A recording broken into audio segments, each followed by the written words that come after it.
한국의 반도체 공장에서 20년간 지켜져 온 불문율이 깨지고 있습니다. 바로 한국인만 투입한다는 원칙이 말이죠.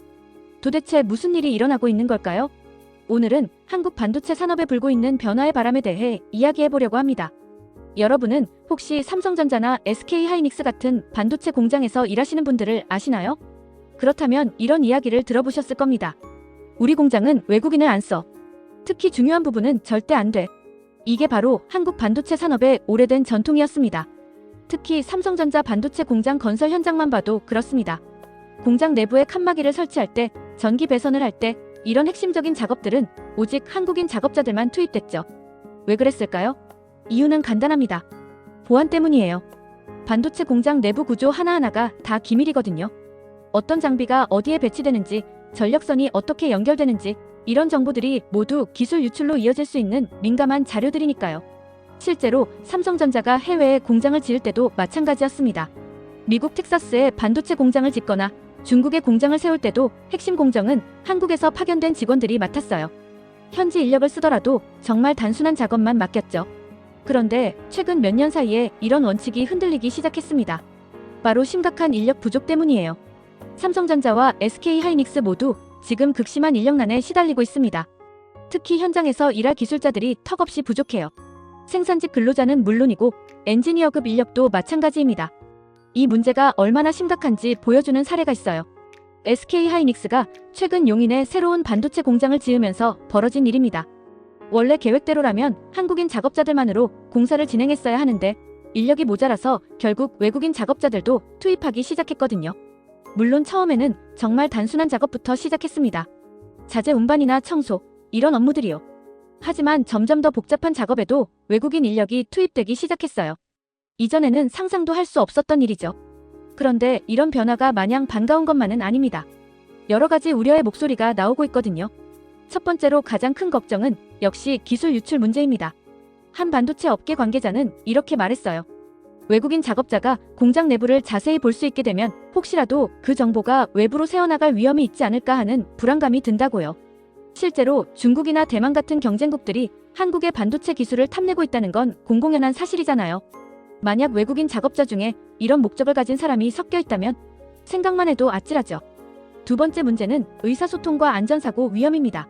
반도체 공장은 일반 공장과는 차원이 다릅니다.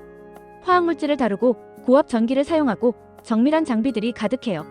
조금만 실수해도 큰 사고로 이어질 수 있거든요. 실제로 최근 경기도의 한 반도체 부품 제조 공장에서 이런 일이 있었어요. 베트남 출신 작업자가 한국어로 된 안전 지시사항을 제대로 이해하지 못해서 화학물질을 잘못 취급하는 바람에 작은 화재가 발생했거든요. 다행히 큰 사고로 번지지는 않았지만 만약 대형 반도체 공장에서 이런 일이 벌어진다면 어떻게 될까요? 세 번째 우려는 숙련 노동력의 감소입니다. 지금 들어오는 외국인 근로자들 대부분이 단순 작업에만 투입되고 있어요. 물론 당장의 인력 부족은 해결할 수 있지만 장기적으로 보면 한국의 숙련된 기술자들이 줄어드는 결과를 낳을 수 있죠. 한 삼성전자 퇴직 엔지니어는 이렇게 걱정을 표했습니다. 지금 20대, 30대 젊은 사람들이 반도체 현장 일을 기피하고 있는데 여기에 외국인 인력까지 늘어나면 우리나라 기술자들이 설 자리가 더 줄어들 것 같다고요. 네 번째로는 사회적 갈등 문제도 있습니다. 실제로 일부 제조업 분야에서는 외국인 신규 고용보험 가입자 수가 한국인을 앞지르는 현상이 나타나고 있어요. 반도체 산업도 이런 흐름에서 자유롭지 않을 수 있다는 우려가 나오고 있죠. 하지만 이런 우려들에도 불구하고 외국인 고용은 이미 피할 수 없는 현실이 되어가고 있습니다. 정부도 이런 변화를 인정하고 있어요. 고용허가제를 통해 외국인 근로자 유입을 확대하고 있고 최근에는 정책 방향도 바뀌었습니다. 이전에는 외국인 근로자들이 일정 기간 일하고 나면 본국으로 돌아가야 했는데 이제는 10년 이상 장기 체류할 수 있도록 제도를 바꾸고 있어요. 왜 이런 변화가 생겼을까요? 단순히 인력이 부족해서만은 아닙니다. 글로벌 경쟁에서 살아남기 위해서예요. 미국을 보세요. 실리콘밸리의 많은 반도체 회사들이 인도, 중국, 한국 출신 엔지니어들을 대거 채용하고 있어요. 대만의 TSMC도 마찬가지입니다. 전 세계에서 우수한 인재들을 모으고 있죠. 한국인만 고집한다면 글로벌 경쟁에서 뒤처질 수밖에 없어요. 그래서 정부와 기업들도 조금씩 마음을 바꾸고 있는 거죠. 특히 연구개발 분야에서는 이미 외국인 인력 비중이 늘어나고 있습니다. 삼성전자와 SK하이닉스 모두 외국인 박사급 연구원들을 적극적으로 채용하고 있어요. 이들은 한국에서 개발된 기술을 자국으로 가져갈 위험보다는 한국의 기술, 경쟁력을 높이는 데 기여할 가능성이 더 크다고 판단하고 있거든요. 그렇다면 앞으로 한국 반도체 산업의 외국인 고용은 어떤 방향으로 갈까요? 전문가들은 단계적이고 체계적인 접근이 필요하다고 말합니다. 당장 모든 외국인을 받아들이는 것도 완전히 배제하는 것도 현실적이지 않다는 거죠. 대신 직종별, 공정별로 세분화해서 관리하는 방향으로 가고 있어요. 예를 들어 단순 조립이나 포장 작업은 외국인도 가능하지만 핵심 공정이나 연구개발은 여전히 한국인 중심으로 가는 시기죠. 또한 외국인 근로자들의 교육과 관리도 강화하고 있습니다. 한국어 교육은 물론이고 보안 교육, 안전 교육을 의무화하는 방향으로 가고 있어요.